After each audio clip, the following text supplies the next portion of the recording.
Okay, thank you so much for joining us today. This webinar is Innovation and Technology, Opportunities to Enhance Access to Justice. My name's Carly Hansen and I'm the Sector Sustainability Coordinator here at Community Legal Centres Queensland. Before we get started, I'd like to acknowledge the traditional owners of the land on which we're holding today's webinar. In Brisbane, they are the Turrbal and the Yagara people. I wish to pay my respects to elders past, present and future and acknowledge the very important role that Aboriginal and Torres Strait Islander people continue to play in our society. As today's webinar is being viewed by people throughout Queensland and a few interstate people joining us as well, I'd really love to pay my respects to the traditional owners of the land throughout the country and extend a very warm welcome to any First Australians listening in today. So I'm really pleased today to welcome our presenter, Andrea Peterson, who is a consultant and lawyer working in the area of access to justice and doing a whole bunch of great work, including running a podcast called Reimagining Justice. And she'll be talking to us today about the issue that we all know of, the fact that despite a lot of advocacy around this area, government funding for legal assistance services is really insufficient to meet community needs. So with growing demands and increasing pressure on resources, this webinar will consider whether there are any effective ways to bridge the justice gap through innovation and technology. So Andrea's recently completed her Churchill Fellowship into Human-Centred Design, Multidisciplinary Collaboration and Digital Innovation. So she'll talk about some of those learnings and the principles that make for an effective digital project today. And I'll hand over to Andrea in just a moment and she'll be able to tell you a little bit more about herself and her work. So before I do that though, just a bit of housekeeping. Today's webinar is being recorded and I'll have the recording available for you to download later today or tomorrow. The PowerPoints were emailed out to everyone late yesterday afternoon, and you can also download those from the handout section of the GoToWebinar control panel if you didn't see that email come through.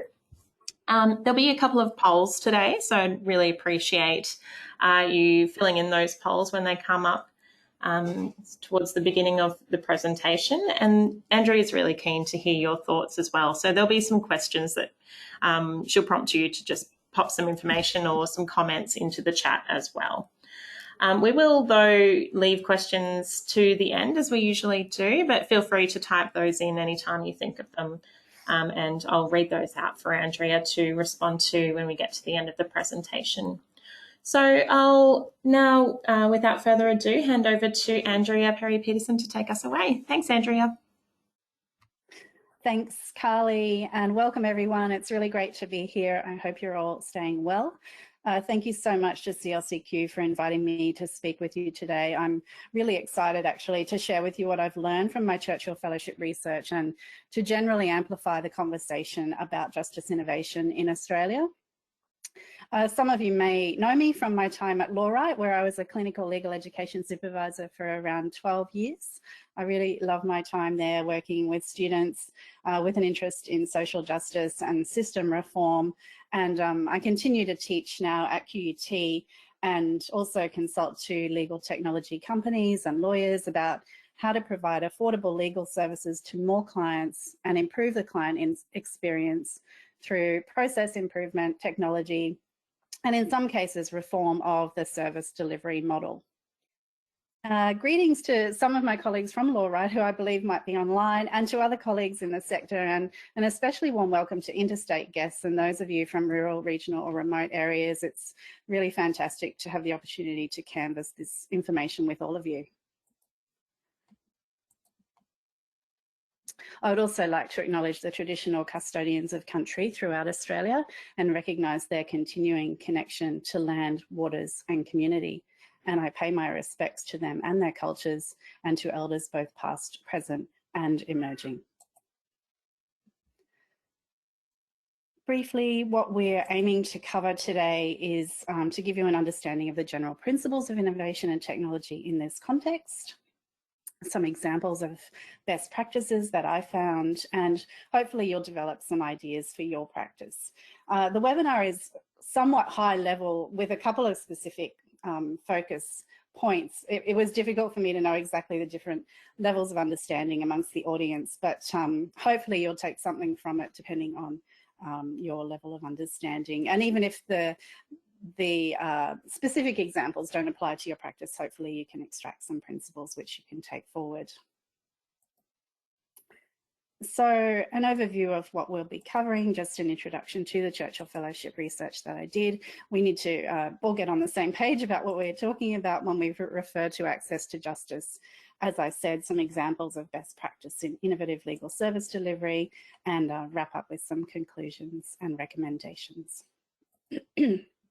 So this is what I did on the Churchill Fellowship trip, I suppose, research. If you're not aware, the Churchill Trust provides Australians and New Zealanders with the opportunity to travel to investigate a topic or issue that they're passionate about. And there are a few people in the sector have undertaken Churchill Fellowships. So if that's something you're interested in, you could speak with me or those people as well.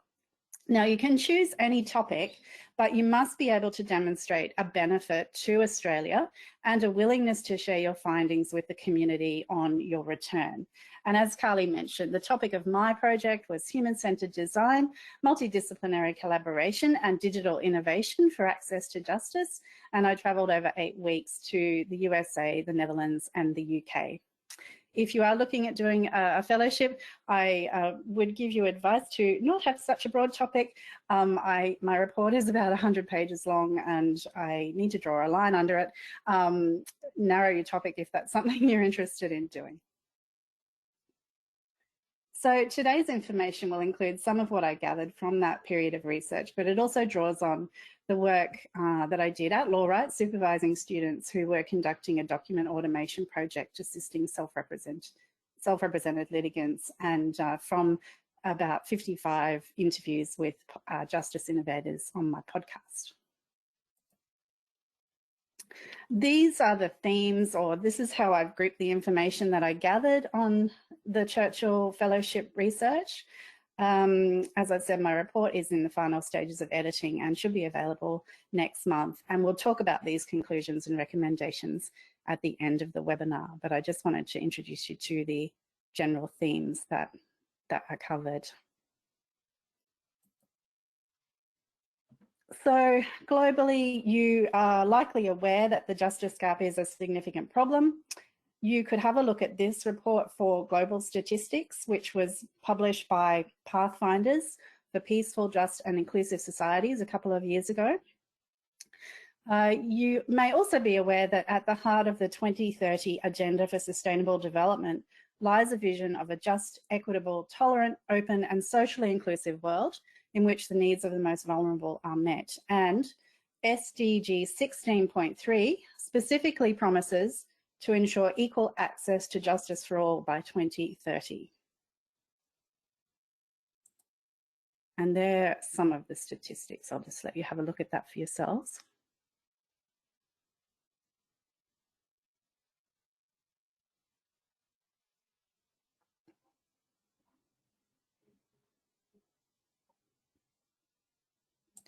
Bringing it back closer to home, I've tried to represent the problem with access to justice in Australia here. I am not a particularly good artist or graphic designer, but I thought that that sort of represented how we can conceive of the fact that around 80% of Australians struggle to afford or access legal services. And that research or that statistic is well documented in research going back to 2008, the Legal Australia-wide survey, and more recently in the 2018 Justice Project report from the Law Council of Australia. And that research tells us that the majority of legal issues affecting housing, consumer, employment, family issues are experienced overwhelmingly by the most vulnerable in our society, and that legal assistance is unaffordable to the majority of Australians. And even people below the poverty line don't qualify for legal aid, which is a bit of a shock when I tell the uni students about that. They find that hard to believe. So the question arises, you know, how or where else can people access legal assistance? And does technology or some other methodology offer some solutions to bridge the justice gap?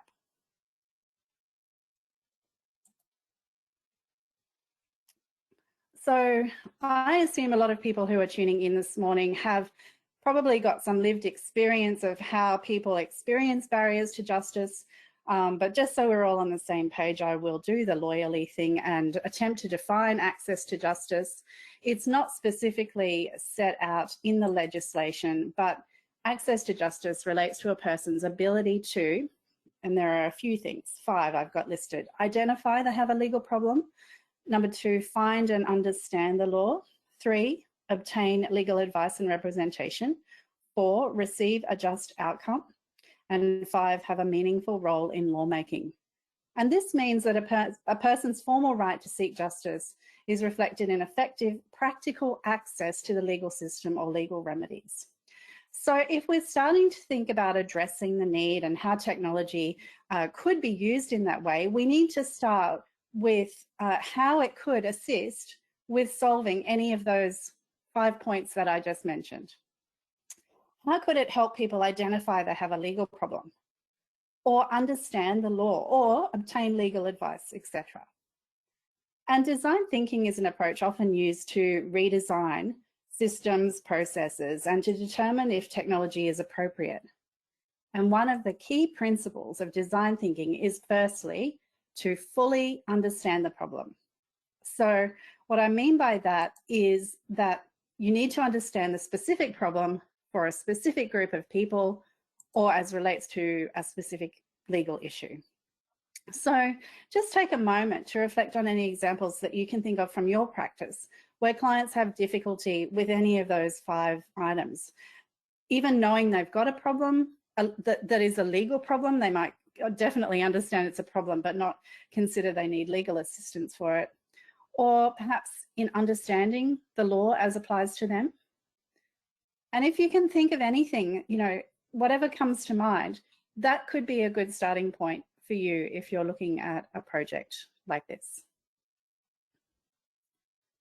We're not going to spend too much time on the problems, issues, and challenges. We could be here all day with that. We're going to spend most of our time today considering what could be potential solutions.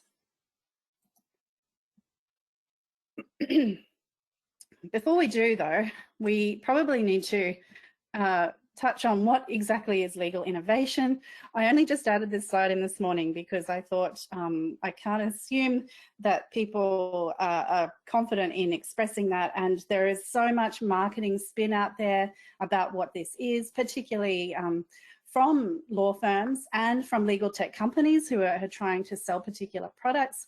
What is it really? Well, my best reference for this is going back to the 56 justice innovators that I've interviewed on the podcast. I asked them this question in every interview. I haven't had the time to go through and analyze, excuse me, everything that's been said, but I have pulled out a few direct quotes.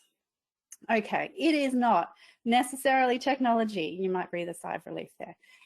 It is different ways of looking at problems, asking whether there is a better way, changing mindsets, something new that creates choice, an opportunity to expand a market and bring more people into the marketplace, or if we're talking about community legal centres, that would be an opportunity to assist more people, address a need that the incumbent delivery model does not, improve process, involve users in the process of design, different ways to do things efficiently, provide better customer service, better ways to communicate, solve the pain point in a better way.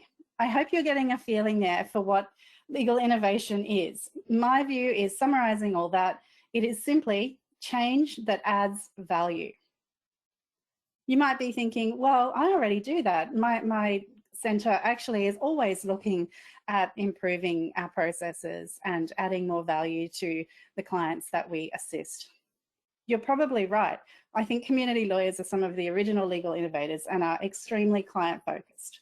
But the key thing to bear in mind is this is a process of continuing improvement. Okay, let's draw a line under that for the moment and turn our thoughts to technology.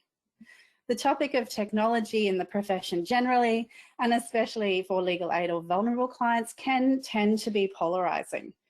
So tech is going to destroy us all, or it's going to save us all. Now, I don't buy into either of those sort of extreme points of view. They're not made with sufficient specificity to be meaningful, and I don't think either's correct. Having said that, your general attitude towards technology will likely influence your motivation to consider how it might apply. Now, I'm really not here to persuade you one way or the other, but I want to share with you some examples I discovered which seem to improve outcomes very quickly, and we'll cover them in more detail down the line. But Upsolve is an online bankruptcy tool which has relieved people of $360 million US in America.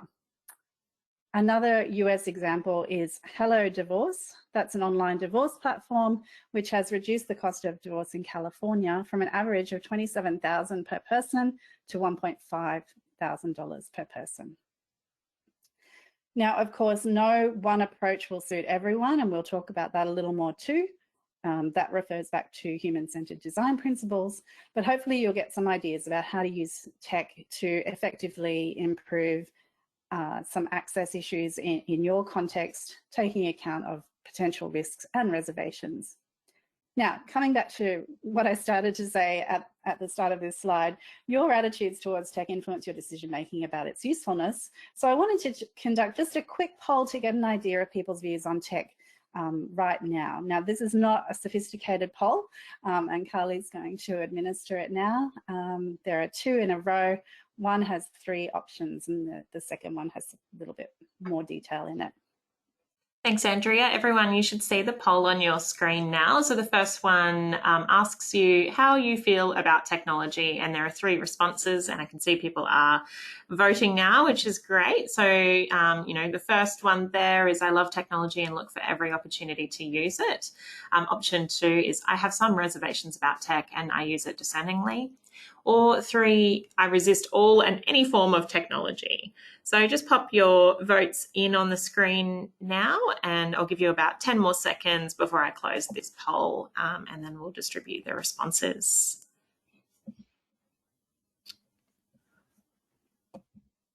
Okay, I'll close that poll now. Thank you for those who have voted, and I'll just share those results up on the screen. So, Andrea, I'm not sure if you can see this, but our responses are, we've got 91% of people who have voted, which is great. 55% of those love technology and do use it. 45% though do have some reservations, and I'm pleased to say that no one is resisting all and form of technology. So I don't think it would even be possible at the moment to resist. It's not possible, is it? No. Yes. So I'll launch the second poll now. Okay, so hopefully you can see that one on your screen now, everyone. So a little bit of a longer question. So if you do have some reservations, and we know that some of you do, what sort of categories do they fall into? And you can click more than one box here. So is it around the understanding or how to evaluate and choose technology?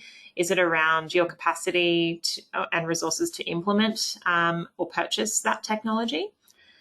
Do you have a bit of a lack of trust in, you know, the effectiveness or the outcome of using that technology? Do you have concerns around data security, or is there, you know, potential difficulty integrating with your existing systems? Or do you really just think it's, you know, either not suitable for your client group, or you'd rather just have human interaction? And there was another part to that response that unfortunately didn't fit onto the screen, but it was around job security. So are you worried that technology might replace your job as a lawyer? So I'll give you another 10 seconds to put your votes in. We've got lots of votes coming through now, so that's really great. All right, so I'm just going to close that poll down.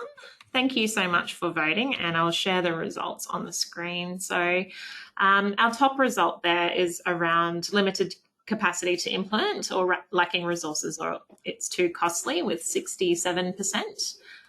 Then next we have data security or difficulty integrating with existing systems at 50%. Next is it's not suitable for the client group, or the, your preference is for human interaction at 43%. And then 30%, we've got difficulty understanding, evaluating, or choosing technology. And the last applicable reason is around limited effectiveness or lack of trust in the outcome. So that's really interesting, isn't it, Andrea? So I might pass back to you. Yeah, thanks everyone for doing that. That is really interesting. Not surprising. Any or all of those, reasons are completely valid. We probably, don't have time in the hour to sort of go through and address all of them, but and Carly, feel free to jump in here. But I know CLCQ have developed a lot of resources to assist addressing some of those, in particular choosing technology, and I think around cybersecurity as well, which are probably on the website under the digital strategy. But limited resources, it's always coming up, isn't it? Hopefully a couple of the examples that I'm giving you give you a little bit of hope that it doesn't actually have to cost that much. Some of the things that I found overseas can be licensed to not-for-profits for free or at discounted rates. And I guess the other point I'll just make about that is that sometimes, and I have to say I'm not good at this myself, so but sometimes you have to set time aside to look at your processes with the view of long-term gain, as opposed to constantly putting out the fires in front of us. But that's a learning, that's a continuous learning for me as well. Oh, okay, yes. So I just put this slide up here as a bit of a provocation. If we always do what we've always done, we'll always get what we've always got. And so, if we're not happy with the status quo and how we are able to serve or not serve more clients, what responsibility are we going to take to make that to make that different? This graphic is from a post written by Professor Moritz Barendrecht. He's the research director at the Hague Institute for Innovation of Law, a social enterprise based in the Netherlands, which is devoted to what they call user-friendly justice. And it's a research organisation and supports justice innovations around the world through an accelerator program and other programs, including in Africa and the Ukraine. So I thought it was just a useful representation of what we're seeing globally. Obviously, developed countries have different issues to developing countries, which is where a lot of their work is focused, but I think it's still relevant. So, we've got the government support on the left, which would refer to government funding, including for CLCs, and then private law firms are contributing. That's the smallest segment, as you'll notice. Then there is the volunteer section, which would cover pro bono and self-help. And then there's this big gap. So HIL, that's the acronym for the Hague Institute, talks about, what is going to solve the 55% of unresolved problems. And now I'll just share with you a few examples of organisations that I discovered through the research that had that focus on human-centred design, collaboration and digital innovation, which I believe are doing so. And I just wanted to start with a really close to home example. Many of you will be familiar with this one. It's an example of a digital asset which makes the law more accessible by providing legal information in plain language online. And, it's literally a plain language legal textbook. I think it was written for members of the public, but I know a lot of community lawyers and students refer to it as well. And it's been online for a good few years now. So if we think back to those 5 pillars of access to justice, this resource is probably addressing the issue of identifying if someone has a legal problem, finding and understanding the law, and possibly connecting with some legal advice. So this is a really straightforward example, and a lot of you have probably developed fact sheets which you publish online. In terms of accessibility, you might like to think about whether they are visually appealing. Are they able to be understood? As lawyers, we write in a certain way. doesn't always translate to what people need to hear. Are they able to be understood by people with low levels of literacy? Are they translated into commonly spoken languages? Are they available in audio or video format? These are some ways of improving accessibility online. Now, it gets a bit more interesting if we can then link that information to something like a legal diagnostic tool. You might think of the legal health check or some other tool that assists in producing the documents that are necessary for a client based on their specific information. So it might produce letters, such as a letter of demand, a request for review, a request for relief, or court documents. Now, I mentioned before the Hello Divorce application in California that actually populates, I think it's 27 court documents are required for a divorce there. But before I get into that in any more detail, I'll explain a little more about what document automation or document assembly actually is, which is the image on the screen. A2J Author was one of the first document automation or low-code platforms developed by the Chicago-Kent College of Law's Center for Access to Justice and Technology and Center for Computer Assisted Legal Instruction. And it is one of those platforms licensed to assist courts and legal assistance organizations for free. And so document automation is a process of taking specific information from a client and then populating a template. Well, you don't have to populate a template. You could actually just walk them through a specific process. But that process or that walkthrough, depending on the answers to their questions, will only then bring up subsequent questions which are relevant to them, depending on the answers they put in earlier. So it's more advanced. If we are talking about populating templates, it's more advanced than an interactive PDF. So there are two things. So there's usually a plain language interview, which collects information. And as I just mentioned, it can be coded with some decision trees or branching logic, so only relevant questions are asked, which then extracts the information from that interview or questionnaire and populates the documents. So, you know, you probably can think of examples where one set of information needs to go into more than one court document. And that could be something as straightforward as names, addresses, or dates, or just some, you know, information that is not necessarily involving legal reasoning to get, but has to go across a whole range of documents. And I mentioned about Hello Divorce. Hello Divorce is a platform all about divorce and parenting and financial arrangements. We have also other platforms which do the same thing, but offer documents across a whole range of legal areas. And in the US, that's LegalZoom. And in Australia, that would be LawPath. So they're actually technology companies which produce legal documents through an online platform. Sometimes they're based on a subscription service. And sometimes people also have the option of connecting with a lawyer. Now, if you look at this slide, you'll see that A2J Author has a strong visual component in its interface. And this is meant to assist people who do have some literacy issues. There are a whole range of these, what you'd call low code software options.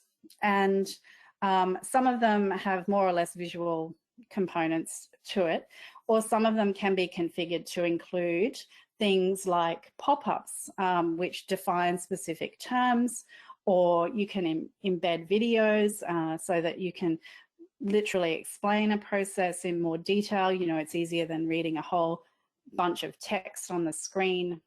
There's a whole lot of options with the different platforms that are being developed. It is an evolving space, and one of the projects I'm working on with a Brisbane lawyer in the estates matter in the estates law area, we're working with a low-code platform that is being developed by the founder is a former legal aid lawyer in the US. So yeah, it's an interesting space. So I just wanted to make the point that visual design including infographics and cartoons, can be useful to explain legal information. And there are examples of that. In South Africa, comic contracts are used to inform illiterate farm workers about employment matters.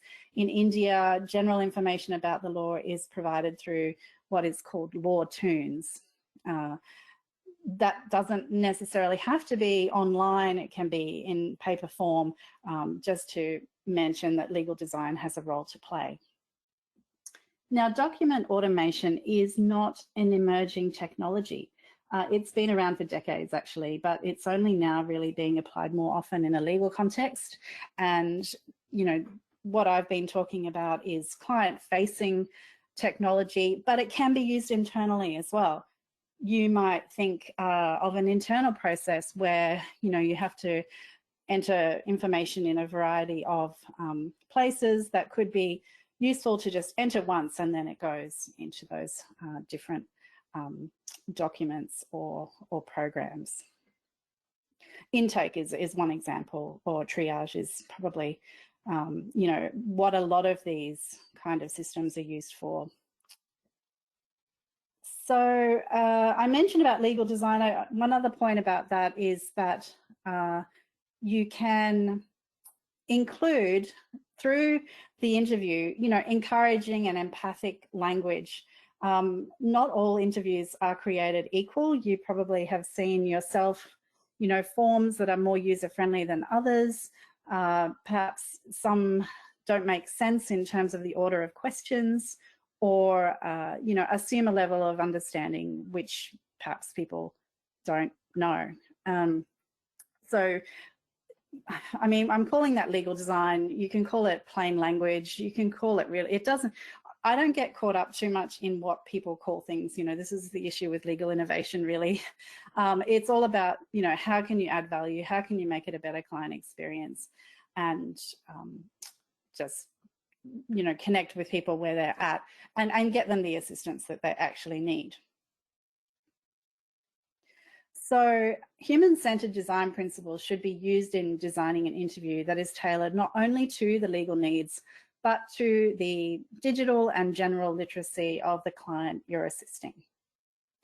And in terms of A2J author, there are over 1,100 guided interviews in place in 42 states. And since 2005, 4.7 million interviews have been run and 2.6 million documents assembled. Obviously, America is about 10 times as big as Australia in terms of population, but it gives you an idea of how embedded this approach is over there. And you don't need substantial IT knowledge to configure software to develop the interview and the templates. As I said, there are lots of platforms available like this. Some offer enterprise pricing, which is not going to be sort of desirable, but some of them are free or offered at a discount. And, you know, this approach can really be used for any area of law. I've mentioned divorce, bankruptcy, estates law, and internal intake processes. And I think you had a webinar on triage earlier in the year, which you could revisit with this in mind if it was something you were wanting to do. But on the, so it's not on the A2J author site, but it's on Law Help Interactive, I think it's .org. There is a site which there are literally hundreds of examples of where and how this is being used, including name changes, rent relief letters, consumer debt letters, and that kind of thing. We don't have time right now to go into how to determine the best use case for this approach, but if you are interested in this, I can speak with you or your organisation later if it's something you're interested in exploring to increase your internal efficiencies or even to assist a client directly. Oh, I've covered this topic in quite a few of my podcast episodes, if you want to scroll through and learn more about it that way. So the next level up from online legal information and document automation would be something like this ambitious collaborative project between Microsoft, the US Legal Services Corporation, and National US Not-for-Profit Pro Bono Net. it's being designed to allow people to enter a plain language inquiry. So rather than them searching for, you know, I have a property law problem, or, you know, a constructive trust has arisen with my family, which is not what people will do. They can enter, you know, my children want to kick me out of the home that I've, you know, contributed to purchasing, or my landlord wants to evict me. And so people can enter plain language queries, and then this is still in development, but Suffolk Law School and Stanford Legal Design Lab are working to develop a taxonomy of categories of legal issues that can be linked to those plain language inquiries. And they're going to run a machine learning overlay on that, which is a form of artificial intelligence, so that plain language inquiry can then be linked from the back end. So the person entering the query doesn't see any of the work that's going on behind the scenes, to the correct legal information that they need, and potentially document automation software, which then, you know, lets them or assists them to take the next step.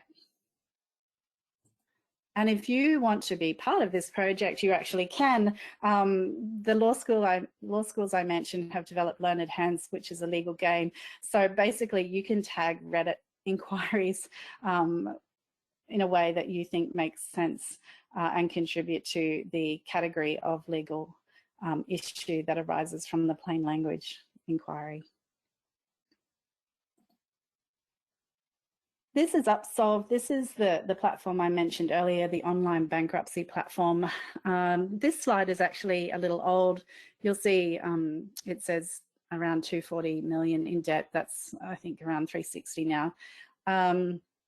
You know, people in the US who they can't afford to file for bankruptcy, ironically. So Upsolve provides a mechanism for people who don't have the money to sort out their affairs. Now, Upsolve is a not-for-profit, and it's specifically focused on one legal issue, like Hello Divorce was specifically focused on one legal issue. And it includes lots of legal information, a triage tool, and referrals if people need assistance. It's built on open source software called DocAssemble, which was again developed by a lawyer. There are some very clever lawyers who are also IT developers out there.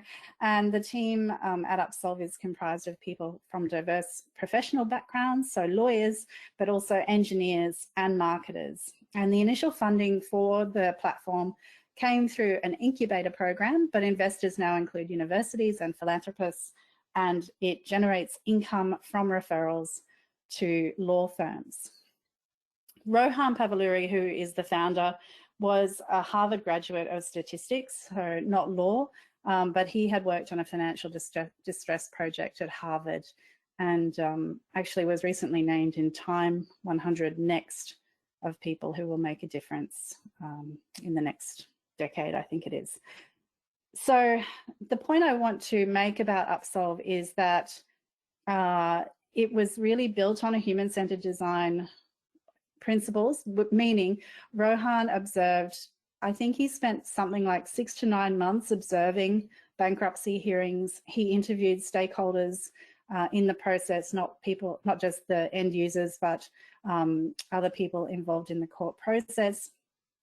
He started small. He conducted a lot of user testing before he scaled. So the idea with human-centered design is that it can accommodate different people's specific personal and legal needs. It's really focused on getting the process correct and applying the tech later. And often you won't need any, specifically legally designed tech. You can probably find something that is relevant, even if it's not developed for a legal process as such. And I did interview Rohan in episode 26 if you want to learn more about this platform in particular. The human-centered design approach is also one that the Civil Resolution Tribunal in Canada took, which is one of the world's first public dispute resolution platforms. Let's just call it it's like QCAT, but they redesigned the processes and ultimately ended up with a process that is both online and involves human interaction. And I interviewed the chair of the Civil Resolution Tribunal, I think it was in episode 3. But Shannon talks a lot about how they redesigned the system to be more effective. So just stepping back a moment, so document automation can be used in a platform like Upsolve or Hello Divorce, which is focused on one legal issue, or it can be embedded in a practice. So you might have subject matter expertise in a particular area, and then you develop a guided interview which fits under your area of specialty as part of your practice. Or then we have these other sort of, I don't know if generic's the right word, but platforms that offer document generation across a whole range of areas, but perhaps not so much. It's not so much an A to Z solution, but it would assist with an unbundled part of the legal process. That's document automation. If we're talking about, with that, another important point is you can, develop a brilliant system like Rohan has with Upsolve, but if people can't find it, it's not going to fly.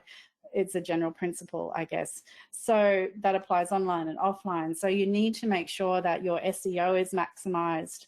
And I think, again, that CLCQ has developed some resources around that from memory, or that you're getting referrals to the platform from, other sources where people would initially go for assistance.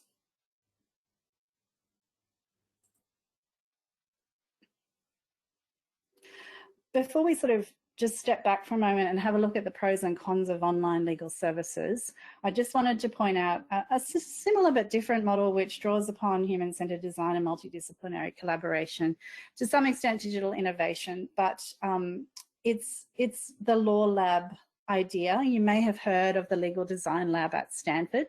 The director there is Margaret Hagan. She is one of the first proponents of legal design. She was supported to establish the Legal Design Lab by world-renowned legal ethicist Professor Deborah Rohde, and they brought together the disciplines of law and design to make legal information and systems, and I quote Margaret, more useful, usable, and engaging. Now, the components of a law lab are usually that it's based in a law school, usually, but not always, with an interdisciplinary team, working with law students, responding to a challenge in the legal system, and they take a design thinking approach towards policy reform. And then after they've worked out what the solution needs to be, they'll consider whether technology is required or not. Now, I think this model has a lot of potential for real impact if we can get the sustainable funding.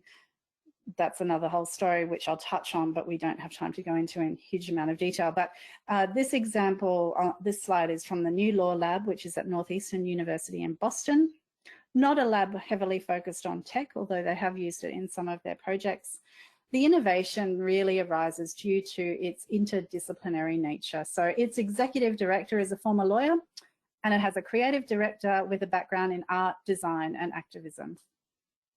And the New Law Lab has designed games, community events, legal materials, and yes, some apps to address justice issues in Massachusetts. And you can take a look at the projects on their website for more information. So they're just a couple of examples, clearly not an exhaustive list. If you're interested in understanding innovation from the perspective of for-profit lawyers, I have interviewed some of those on the podcast. They're changing up the traditional business model through offering hybrid legal and technology solutions, or through things like alternative fee structures, whether that be fixed or subscription pricing or low bono. But that is a topic for another day, except to say that, you know, those models will probably only be sustainable with the use of technology to get that efficiency into the practice.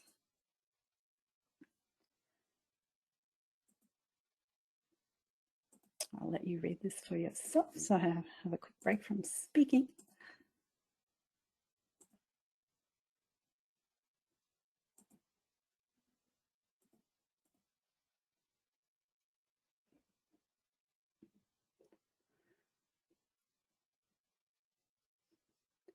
So there's some of the benefits for both clients and legal service providers. We have to think about the downsides as well. So online solutions obviously have the potential to improve access to justice, but there are risks of exclusion. So these exist for people with a lack of access to technology, whether that be physical hardware or the inability to download software for affordability or other reasons. People experiencing lack of literacy, especially digital literacy, and we've even seen lawyers experience this. If you recall the online hearing in Texas where the lawyer couldn't easily remove the cat filter, I watched that over and over again. So also people with lack of sufficient cognitive bandwidth to deal with the overlay of technology, and here we're talking about clients who may be experiencing trauma or mental health challenges. So there are issues to address. Now, technology will not be appropriate for or with some clients, and for those people, non-tech options should definitely be available. For those where you think technology might assist, I still strongly urge that measures be put in place to improve diversity and inclusion in the development of digital legal tech solutions. So fundamentally, I think that co-designing solutions with communities so that the services appropriately meet their needs is a good idea. We need to address the infrastructure issues in communities where technology is limited. And, you know, there are ways to do that, such as developing a hub in a community centre or library. Some of these ideas have been around for a long time. I'm not saying they're new. It's just an ongoing thing that needs addressing. And working to overcome the digital divide through training programs in the use of hardware and software. So keep coming back to the core tenets, those 5 things I mentioned right at the start about access to justice, and one of the key principles of human-centered design, which is firstly, what is the real need? What is the real problem? What is the challenge that needs addressing? And it might take you quite some time to really work that out. If you're working with a cohort of clients day in, day out, you might be able to identify that really quickly. But just test what that is. And then only when you really understand the problem, do you start thinking about effective ways to address it. But even then, you need to continually test that the way you're addressing it is effective, and you need to be evaluating it. So I'm sure some of these ideas are really familiar to you, and it's just when we're talking about digital innovation, they apply even more so because of that potential to scale. You know, you can get something really wrong or really right when you're, when you're amplifying it to a larger group of people. So bear those principles in mind. How does your solution or your idea improve the usability of the legal information or remove the barriers to people obtaining legal assistance or within a legal process? Be really clear about that.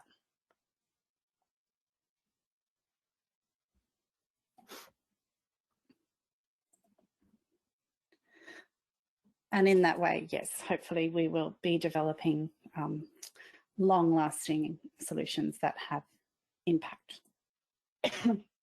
I won't speak to this too much except to say that the OECD recently published a report on what they're referring to as people-centered design and delivery of legal services. So this is taking, I guess, human-centered design, it's expanding it out and looking at government delivery of services to ensure that everyone has access to justice. And it identifies some principles and promising practices, as well as measurement tools and indicators to help countries monitor their progress. I guess it's worth making the point here, and I hope I have made it a little already, but you know, while I've been talking about document automation and how that can improve efficiency of processes or the client experience, it is not fundamental system redesign. And don't let anyone tell you that it is. It's tinkering at the edges. You know, we need to continue to advocate for, you know, some of the processes to be perhaps redesigned to be more accessible, particularly with the increase in self-represented litigants. Some of the court processes may need to consider that. Or, you know, if we can't, we don't want to rewrite the rules of evidence, maybe that's a bridge too far, but like, you know, in terms of the registry processes, even e-filing or e-signing, you know, that might be straightforward for a business or someone who has a lawyer, but, you know, is it straightforward for someone who is self-representing? I use the CRT, the Civil Resolution Tribunal in Canada, as an example of where a government or a bigger system has been redesigned using human-centered design principles. And they constantly send out user surveys, I think literally once a month. You might like to have a look at the website to see how that's going. They started small as well. I think they started with body corporate disputes and now deal with motor vehicle disputes and a few other things as well. So coming back to Marit's slide, Hill believes the game changers are those people offering innovative, standardized and scalable services. Again, we think of Upsolve and Hello Divorce. When Hill refers to scale, it is talking about global scale. They are looking to accelerate solutions that could assist the entire African continent, for example. Bringing that back home, if you're thinking about developing a solution, I strongly encourage you to consider an issue that perhaps has broad application. So there we're talking about perhaps federal jurisdiction, and that you consider collaborating with other centres who are working on similar issues to draw on that expertise and perhaps to get funding more readily. Hill believes that the standardised and scalable services with demonstrable outcomes are key to securing social impact funding. So they not only look at government funding, but external investment. They report that projects more likely to obtain funding and otherwise be successful in the long term are those that very clearly identify and understand the problem, propose a solution to the problem, incorporate that effective marketing that I mentioned earlier, and that are future-proofed or manage risk. Now, in the USA, the Legal Services Corporation has funding available for technology initiative grants or innovation grants, I think they've changed the name recently, which facilitate organisations, making them more accessible through things like document automation, but also automated text conversations, website redevelopment, video conferencing for specific cohorts of people such as vision or hearing impaired people, process improvement workflows, user experience reviews. I could go on. That kind of funding doesn't exist in Australia, that specific dedicated funding, and you would know we had the budget handed down this week. Marek, I have to get his name right, Kowalkiewicz, I think it is, professor and founding director of QUT Centre for the Digital Economy, reports that the Digital Intelligence Index ranks Australia 88th out of the 90 countries analysed when it comes to our speed of improvement, and has suggested that the budget for digital economy should be 10 times what it actually is. So I'm not sure what we can do about that, but yeah, this comes back to your recognition that limited resources are one of the biggest challenges. Having said all that, there are some grants available for technology and not-for-profits and for-profit organisations increasing social impact through the use of technology. And I'm currently compiling a list of those grants. So get in touch if you're interested in having a look at that. find my mouse against the white.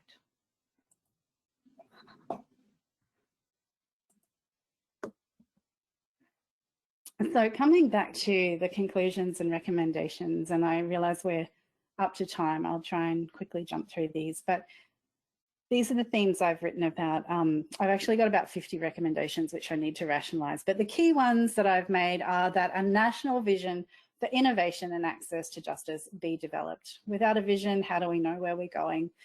People will be doing all sorts of things in all sorts of different ways in different places, and not to say that's not useful, but we want to maximise the very limited resources so we know where we're going. I recommend that dedicated government funding for innovation and access to justice, like the LSC grants, be established, that consideration be given to setting standards for legal tech products, especially those targeted at low to middle income people that have limited human oversight, to ensure protection for consumers and provide clarity around regulation and confidence for investment in that market.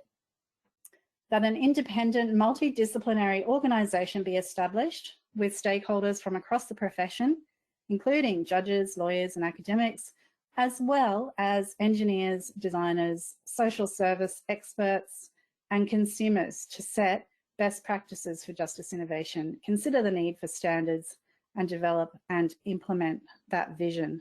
So as I'm saying that, if you want to pop any of your thoughts in the chat, I'm really keen to hear what you think about that. I do recognise that some of these are probably way more aspirational than is achievable. Sometimes I think you do need to set the expectation and work from there.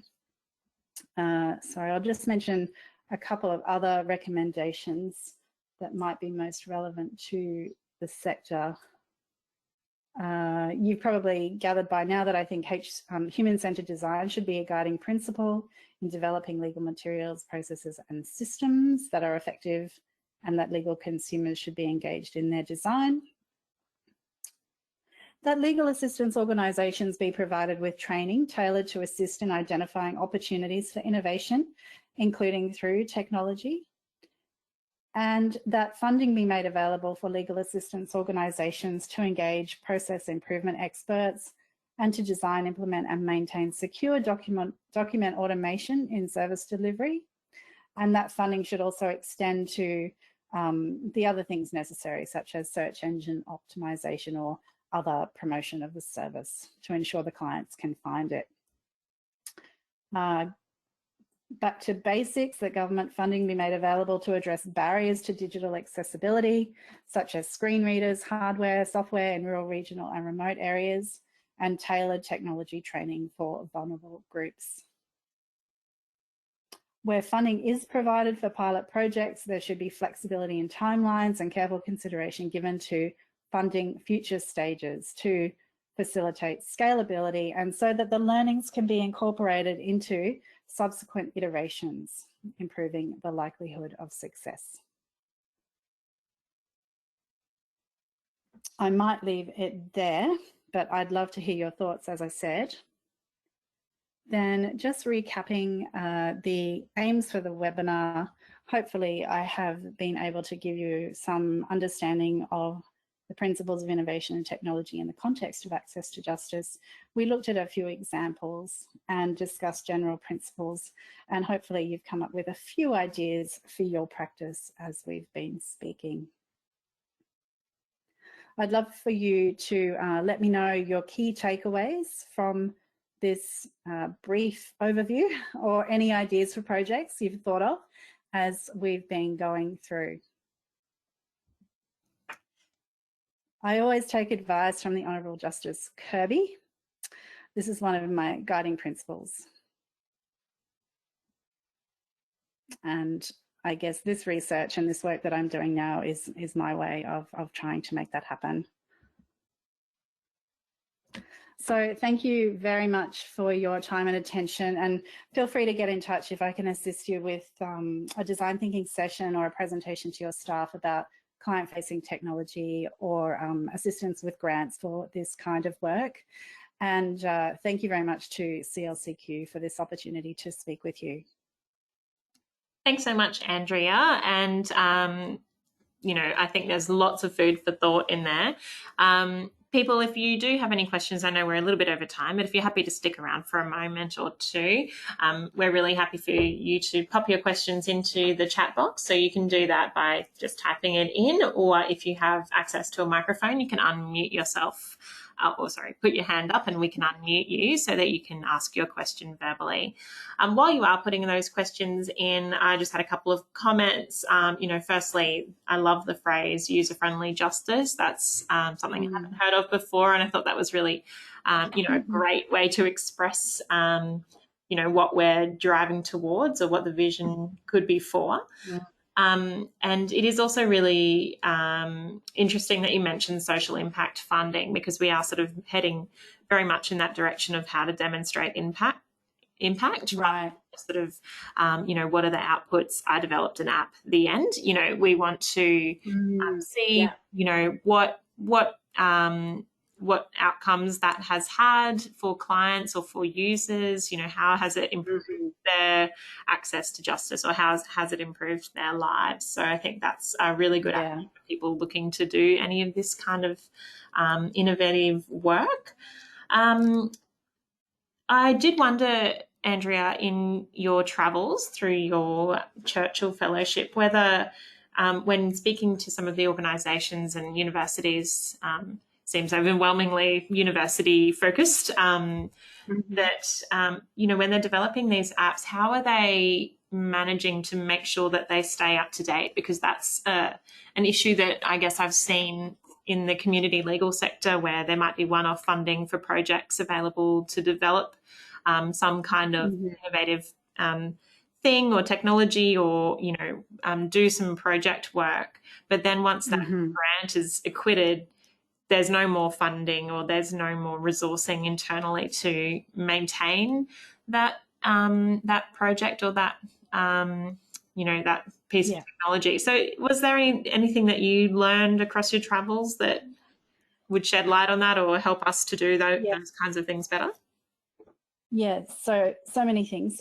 Just with the social impact, you will definitely want to have a look at the Hague Institute for Innovation of Law materials, because they have a big focus on that. They have a whole report on funding for justice innovation, so I think that would be really relevant. And I didn't talk about evaluation much today, but I have a whole section on that. It's critical. It needs to feed back into, how these things are developed and iterated and rolled out. And that is to your point about the apps in clinics or in law labs. I guess so one of the recommendations I make in the report around it's around education. I think the education serves a really important purpose. So this is taking the focus off the centre for a moment. The education of the students undertaking those things, I think, will pay off in the future. I'll just make that point. But secondly, for the centres, I'm recommending that the vendors who are sponsoring those clinics and the universities, look at revising their, how that happens, because it's really not adding value to the centre for a group to come in for a specific period of time. I experienced this, even myself with the one semester long clinics. We'd just be getting momentum, and then the students would disappear. And sometimes they'd come back and volunteer, and sometimes they wouldn't. And there was no specific funding allocated to continue to work on the program. So it's all interrelated. You need to have a funding source that is, again, not limited to a period of time. And this applies whether it's, a student clinic or, any kind of project, really. And I know this is like a little bit shouting into the wind, but I also recommend that, and I just mentioned it briefly at the end, with pilot projects, there's no point, cutting off the funding if the pilot doesn't seem to reap rewards, because the value of the pilot is learning what doesn't reap rewards. And then you change it up, and then you implement you try something new that then, will hit hit the mark. Obviously, you can't do that when you can't drag vulnerable clients along with that process.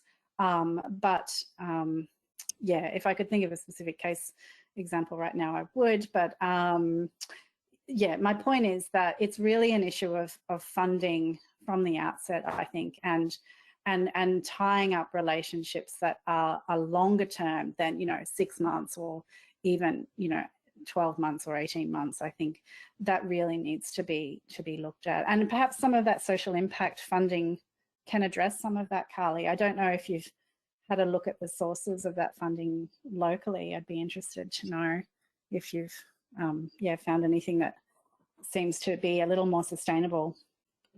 Yeah, we could maybe share notes on some various funding sources that might be available. Look, I will wrap up. We haven't had any questions come through, so I'm presuming that people are just pondering some of the things that you've mentioned, and we'll certainly be keeping a close eye out for your Churchill report once it's ready. And if you don't mind, I'd be really happy to distribute that to this group as well. For now, thank you so much, Andrea, for joining us today and sharing some of your learnings. And, you know, hopefully we can strive towards a vision for access to justice, or for user-friendly justice in Queensland and Australia, and borrow from the other countries that you visited as well. So just before I let you all go, once this presentation closes, there will be a poll. So please fill out the very quick evaluation. That feedback's really helpful for us and for our speakers to help ensure that we're delivering webinars that are relevant to you, and that, you know, you can put your ideas for future webinars in there as well.